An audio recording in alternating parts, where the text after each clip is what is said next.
Lightning like Steve McQueen. I'm in the fast lane when the light turns green. And I built tough, I ain't nothing but grit. Cause I made rugged blood, sweat, and spit. Yeah, like a horse I fly. Better push yourself in for a bumpy ride. I like to play hard, but I work harder. And I weather the storm cause I'm built stronger. What is up, ladies and gentlemen? We are back. We are live. It is the Freight Coach Morning Show, the top morning show in transportation, coming to you guys every single weekday, 8:30 a.m. Pacific, 10:30 Central, to break down some industry headlines and to provide some actual insight into what all of this shit actually might mean for you. If this is your first time listening, welcome. You guys, this is the real side of freight. This is my weekday live show that I do. If you follow my content outside of this, or if you don't, I also have a podcast that I break down twice a week. Coffee with the Freight Coach. We do long form interviews. Again, you guys, we only talk to transportation professionals on this platform. There's no theory here. There's no wannabe thought leaders. There's none of that shit that's on here. This is brought to you by transportation professionals for transportation professionals, because that's what this is all about, you guys. It is about providing insight into what you can do with all of this information, instead of some clickbait headlines that are out there that may push you in a direction that might not be favorable, because it's coming from information for people who have never actually done the job. That being said, I do have some awesome headlines to talk about today. We're going to do a little bit of market report. It's a solo show today. I don't have any guests on today, and I'm going to keep showing up every single day for you guys, because fuck, you guys are already blowing up the comments. And this is what literally helps me keep coming back, is the engagement and hearing everything from you guys out there. Let's see here. First things first, got to give a shout out to my friends over at VHub, you guys, vhubapp.com. You got to hit them up. Access to trailers, whether you're a broker, carrier, or shipper alike, we all need them. And frankly, right now, if you're a small fleet with the costs rising as high as they are, fuel is sky high, repairs, everything, this is a great way for you to stay in business if your trailer might be in the shop or getting repairs or something out there. And the best part about this is you can make money while you're doing this, you guys. Right now, with what you're getting, San Diego, California, going to Spokane, Washington, you go on their platform, vhubapp.com, and make an offer on that. And that's on top of the freight, the revenue that you can put in the back of that trailer. So like this one going out to Selma, Texas from San Diego, you get paid $750 to do that. And that's on top of the freight that you put in there. They also have San Diego going out to Laredo, Texas for $600. And then they also have a bunch of trailers in Dallas heading out to Mississauga, Ontario, which is just outside of Toronto, you guys. And you go on there, make an offer on that. Get in the door, you guys. This is going to help you guys out. Hit them up, vhubapp.com. My friend Stacy Steen and Xavier Campos are going to be in the audience here as well. Just do me a favor, you guys, let them know that the Freight Coach sent you. We got Caroline Lyle in the house. Howdy, good to see you. Rick Wooten, good morning, sir. Nicholas, let's go, baby. Danny, good to see you, sir. Good morning. Sonny Sharma, let's fucking go. You are right. Drew Driscoll, let's fucking go. Michael Thomas, let's fucking go. Good morning to you. Erica Hamilton, coming from A to Z Trucking in the house out here. Bob Hazrati, what's up, my man? Good morning. It's been a while. It's great to have you back in the audience. You are correct, sir. We are at day 139 of the Freight Coach Tally, you guys. And what that is, if this is your first time tuning in, every single day we talk about what are the real pressing issues in this industry. And that's just a subtle reminder. There are a truck parking issue as well as a facilities issue. Drivers don't have access to toilets, showers, food out there in some of those places. And these are these things that we're going to continuously talk about day in and day out. Because at the end of the day, I don't do this for vanity metrics or shock jock mentality. I actually want to see this industry change, because this industry is everything for me. That's why I proudly fly this American flag behind me every single day, because I'm living my American dream, and I want to keep and see each and every one of you guys live your American dream as well. And that's the whole point of all this content. I hate saying this right now, but I do have to give you a daily reminder that the price of gold is at $5.33 a gallon right now. There's no shock to anybody who's out there on the road. It's up $1.67 year over year. It's absolutely insane. There's no other way to put a spin on it. It is fucking insane what diesel is at. And I know that they just released a report yesterday that they're going to try and refill the strategic reserves at $77 a barrel. And a few years ago, we could have done it for $24 a barrel. But here we are. Anyways, we're not here to talk about politics. We're here to talk about freight as a whole. And yeah, you guys, again, I get all that information on fuel and everything and the charts from the EIA.gov. Hit them up, and they will definitely be able to provide any information on the history of that and everything. Let me see here. Aaron, what's up? Good morning. Let's fucking go from Phoenix. That's it, you guys. Phoenix. Arizona is the transportation capital of the United States. I don't know if you guys heard. I know there are some people up in Chicago who think it's them, but it's actually not. It's Phoenix, Arizona, because that's where I'm located, not anywhere else in the United States. I'm in Phoenix, Arizona, and it is transportation hub. We are the transportation capital of the United States. Tammy, good morning. She's from Gorilla Safety. Is that like a conference or something, Tammy? I've never heard of that. Drew Driscoll with a phenomenal stat here. 3.5 million drivers, 313,000 parking spots. Insane. What are they supposed to do? Yeah, man. Sounds like a problem that we should actually do something about instead of talking about it. So talk to your legislators about that. Talk to your elected officials. See some actual change. Let's see here. What do we got? Let's do a little bit of a little market update here. I'm going to pull up just some random lanes out there and everything and talk about capacity. Since I'm in Phoenix, Arizona, I'm going to run with Phoenix, Arizona right now. For reefers, it is very loose capacity right now. So with that being said, there are 4,500 loads to 549 trucks. So if you're a reefer carrier in Arizona right now, might be able to make some solid coin coming out of here. And then going in, let's do inbound into Dallas, Texas, moderately tight capacity. There's 15,000 trucks to 17,000 loads as a whole. So again, it's at least a healthy market to go into because you'll at least find freight coming out of there. It's not like you're going in there and there's 100 loads to 5,000 trucks or anything like that. And again, you guys, it's like, what can we do with all this information? We can sit here and talk about, trucks leaving the market and everything else. But for me personally, if you've been following my stuff, I pull this up pretty frequently. And what we do is, we take a lot of this information. So like for me personally, the Phoenix market is very healthy for reefer freight right now.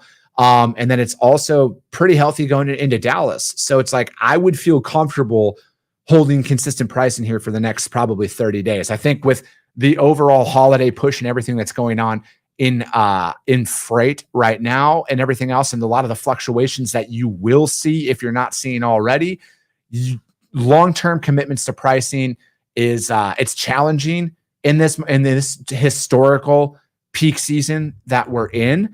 But again, it's like you got to get it while you can, because it's going to probably dry up here, I would say, in Q1 like it normally does. I think January is probably the lowest volume shipping month of the year. For anybody who's been in the industry for a long time, that shouldn't come as any surprise to you. But if you're a driver out there listening, I think that personally, making sure you got some money in the bank to cover Q1 expenses is going to be probably pretty sound advice. Dean Croakey from DAT, he had put that out there a couple of weeks ago, and I would agree with him on that. But I also think as rates get published, RFP season's going on right now, bidding's happening. It's probably not going to be a shock, although people might report that this is going to be a surprise that contracted rates are going to fall, but contracted rates will fall. All right. There's no way that people are going to lock in that high of pricing for 2023 and 2022. I'm not saying everybody, but historically speaking, contracted rates are going to get rebid. You're going to have to come under. You're probably going to have to drop your rates significantly. But I think what that will do is almost help the spot market, and not almost, it will help the spot market rebound, because tenders are going to start to get rejected out there. They're going to roll their dice down in the spot market, see if they can get it covered out there, maybe get a little bit of a different pricing. So I think that there's going to be the full rebalance. I don't know when it's going to happen in 2023, but I think that that's what you will see. You will, mark my words. I'm going to be fucking bold here. Q1 of next year, you're going to see people reporting about how contracted rates fell off a cliff and everything's falling apart. Well, obviously, if you've ever been through a bid cycle in your career, you know that if contracted rates are high one year and spot rates are as low as they are right now, guess what happens? You're going to have to rebid at a lower rate to win business for the following year.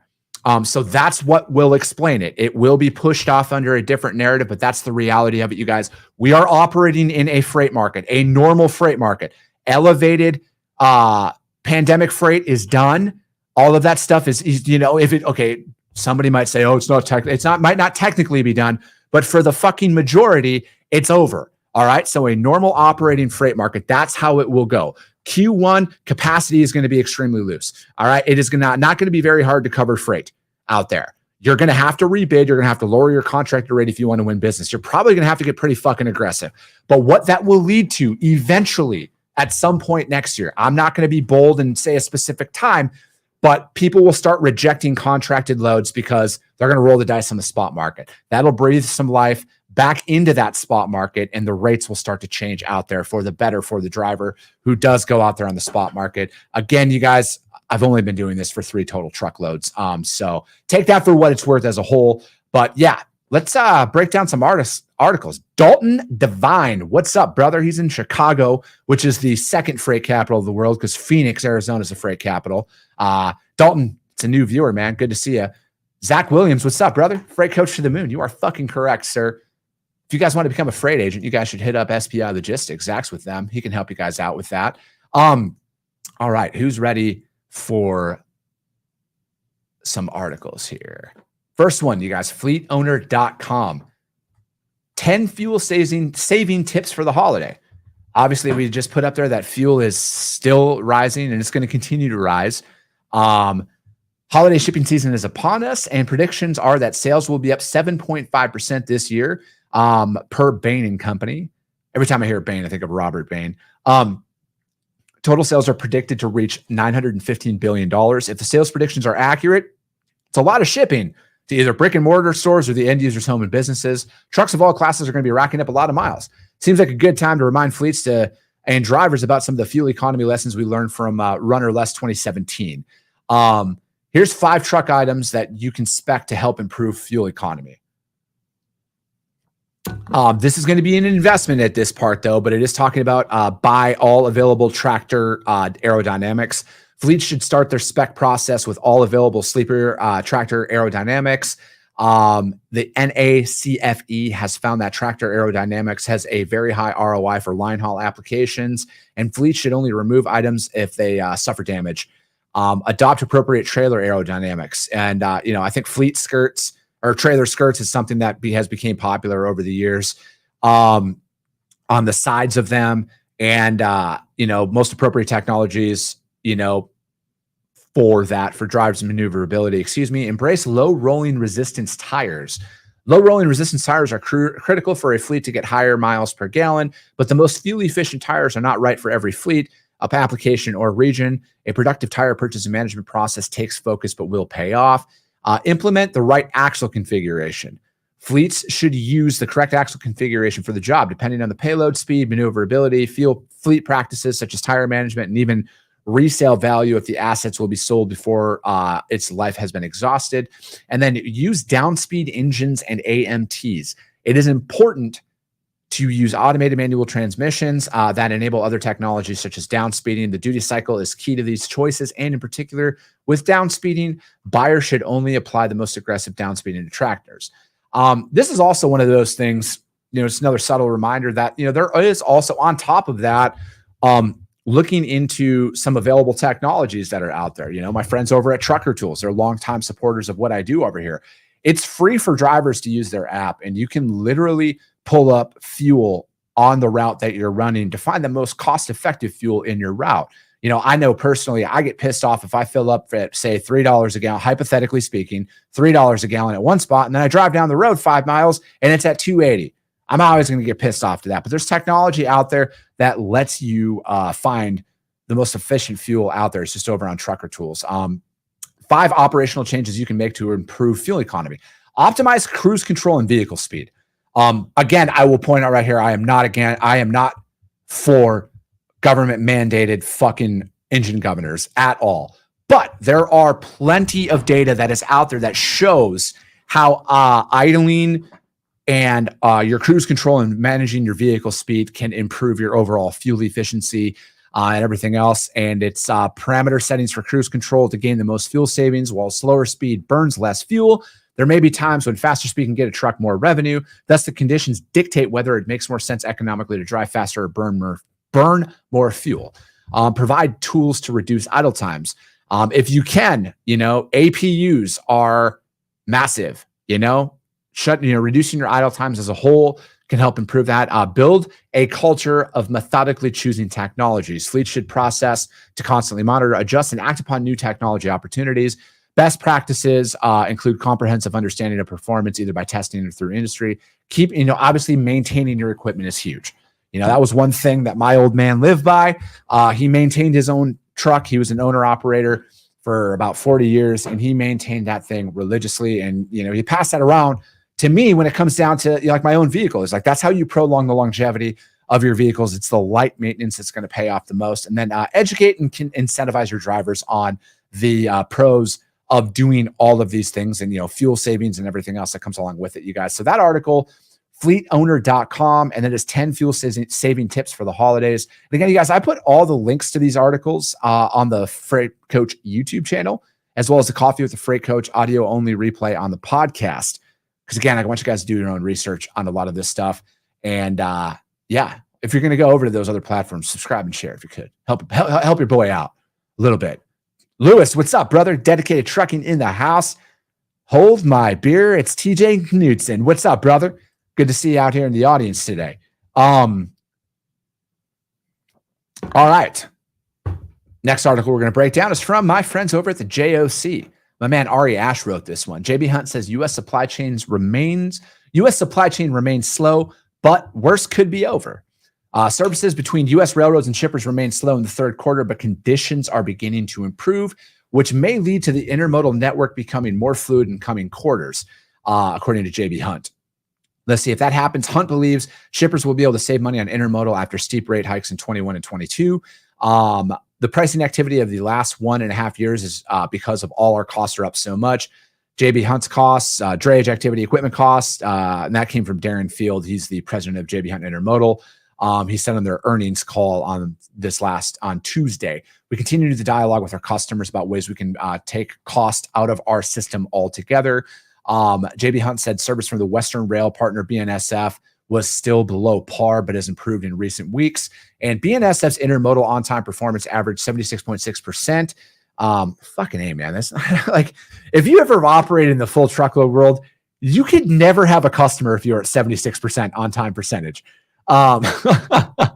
Anyways, I digress. Intermodal making companies have told the JOC on-time performance of 85% on transcontinental trains is necessary to confidently sell rail transportation to shippers. JB Hunt CEO John Roberts said he was encouraged by BNSF's positive momentum. I remain in active and regular dialogue with the senior leaders of our primary rail channels and opportunities and investments required to fully restore to the levels needed. I think that, again, I'm not shitting on intermodal or anything like that, but this is another opportunity on why, yes, it could be more cost effective. But if it's a time sensitive load, if it's critical, must be there.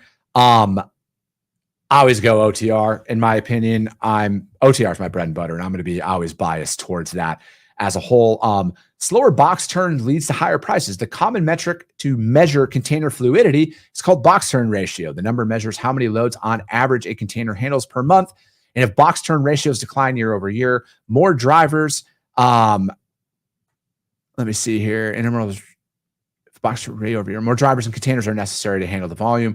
And JB Hunt reported a ratio of 152 loads per container per month, down 6.4%.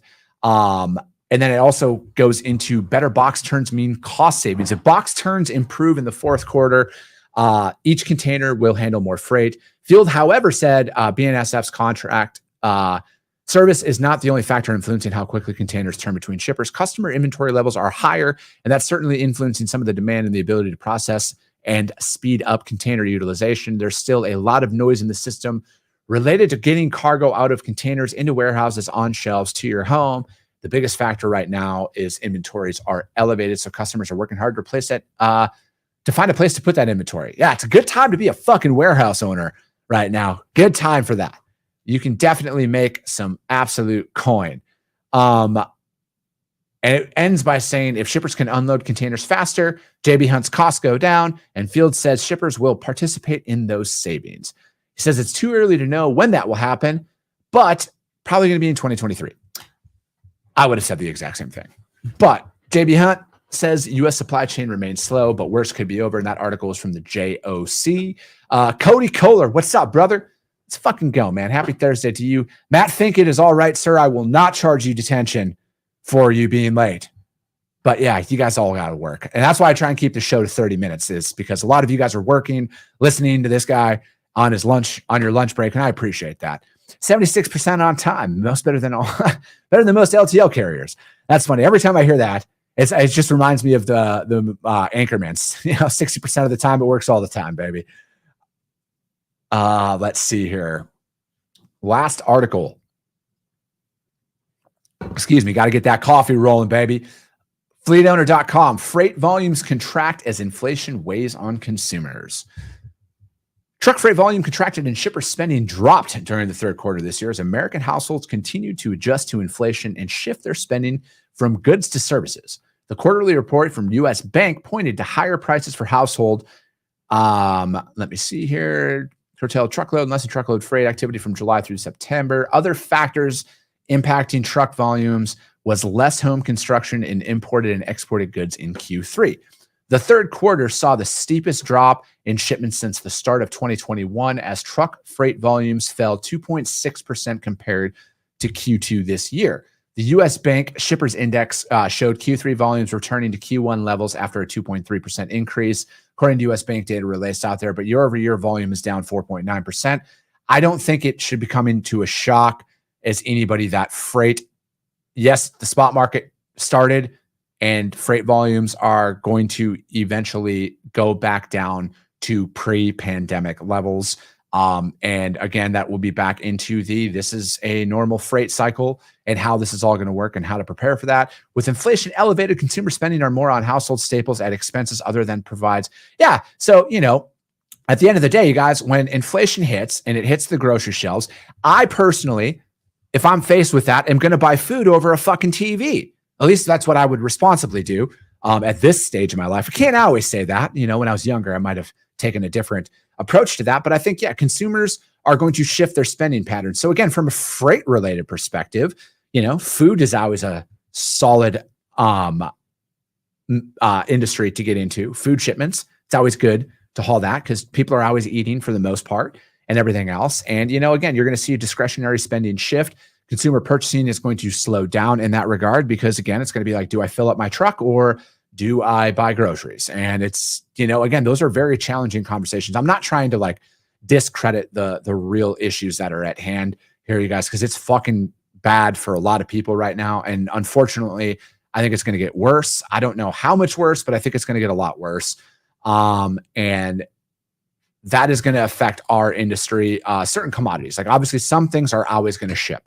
So it's like if I'm sitting here planning my attack on certain industries to go after, think about those staples. And if you're having a hard time thinking what should I go after? Track in your home. What do you use on a daily basis or a weekly basis, or at least a consistent basis? That's a commodity I would want to go after if I was building my book of business, which I kind of technically am, but I would want to go after that stuff. What are the things that people are going to need no matter what? Food, water. Fucking don't go over buy toilet paper again. We don't need that fucking fiasco from happening all over again. But you know what I'm saying? That's where I would go after and try and build up my book of business because yes, freight volumes are going to dip, you guys. There is, and to some, it's already the end of the world scenario, but that's not the case. Freight volumes are still elevated overall. At my last time of checking in that, I haven't looked at it this morning, but freight volumes are still up as a whole. But if I'm going to go after and stay in business now over these next couple of years, I got to go after commodities that are going to ship no matter what, and that's where I would go after as a broker as well. If I'm going after and building up my book of business, I'm going to go after freight that is going to be moving no matter what. Because frankly, if freight stops moving, we're all fucked. So none of that stuff matters, but freight is still moving and that's what we got to look at. Let me see. Contracted rates. It talks about how it has flattened. Obviously, contracted rates don't necessarily increase throughout the year if there's a rebid. Because otherwise they just keep it at the lower rate. Let me see. Q2 shipper spending contracted by 2.4%, the second quarterly decrease. The Southwest was the only region to see shipper spending increase. It's because Phoenix is the transportation capital of the United States. That's why.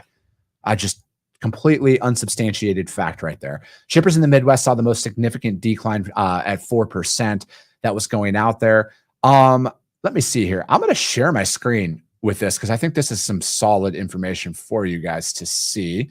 because they put some charts out here, and some of you guys might like charts. Like, I don't know if you guys can see this, but shipments regional quarter over quarter change.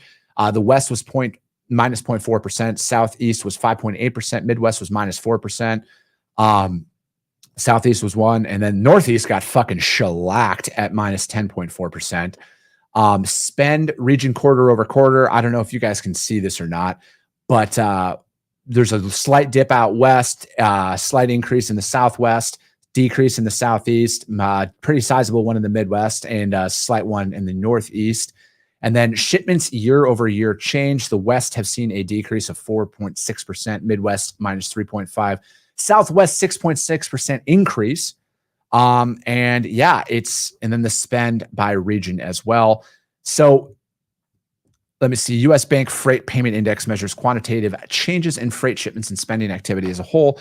Again, you guys, I just want to throw that chart up there quick because I thought that was pretty pertinent information and it's pretty cool. I like picture books personally. So if any of you guys are out there, no, I'm just playing. But again, you guys, I think the overwhelming consensus has to be this: we have to find solutions. All right. If you're going to stay in business, which I want all of you to stay in business, and it's very, very attainable for you guys all to stay in business here over the next 2 years, not have your book of business suffer or whatever that looks like, regardless of what you see out there, freight is still going to be moving and we have to find a solution for them. So again, if I'm going to go out there and look, I'm going to look for commodities that are necessities in a household for survival. That's what I would go after and build my book of business over. That's what I would go after and build and solicit customers and prospects over, is what commodities are going to be a constant. Obviously, you got to think about it again. I'll reiterate: food. People are always going to eat. They're going to drink water. They're going to use cleaning supplies for the most part, I would hope. Shampoos, stuff like that. Like, think about that. Think about the stuff that you use on a daily basis and fucking go after that and attack that with reckless abandon. I think that is where are going to be your best things. The discretionary spending shippers that are out there are probably going to be hit the hardest. The fucking gazebos, the outdoor stuff, the people the add-ons, the luxuries, which we shouldn't have to be having this conversation, but the reality is we're fucking here. All right. And we have to come up with a plan to keep moving and stay in business out here. All right. So that was the third article, fleetowner.com, freight volumes contract as inflation weighs on consumers. And that's it. That's all I got for today, you guys. We're gonna wrap up here a little bit shorter. I know you guys are all working. I got a full day ahead of me. We're out here making shit happen. I'm in the day-to-day with you guys. I'm not just a talking head. I do own my own freight brokerage. I do have broker carrier as a business as well. And we're out here making shit happen, you guys. And I'm going to provide real world examples of what I'm doing and applying in my companies and what you guys can do with a lot of this information. Because again, you guys, I want you all to stay in business at the end of the day. But that's it for today, you guys. The Freight Coach Morning Show. We're the top morning show in transportation, coming to you live every single weekday, 8:30 a.m. Pacific, 10:30 Central, to break down some industry headlines and to provide some actual insight for you guys at the end of the day. If you saw value in what we talked about here today, you guys, share the show. All right, that's all I can ask at the end of the day, you guys. If you see value in it, chances are your network's going to see value in it as well. So if you could do your boy a solid and share the show, subscribe to the podcast and everything, it helps out everything. And I appreciate all that support, you guys. I love you guys, and we will be back tomorrow. We'll be talking to you soon. Bye now.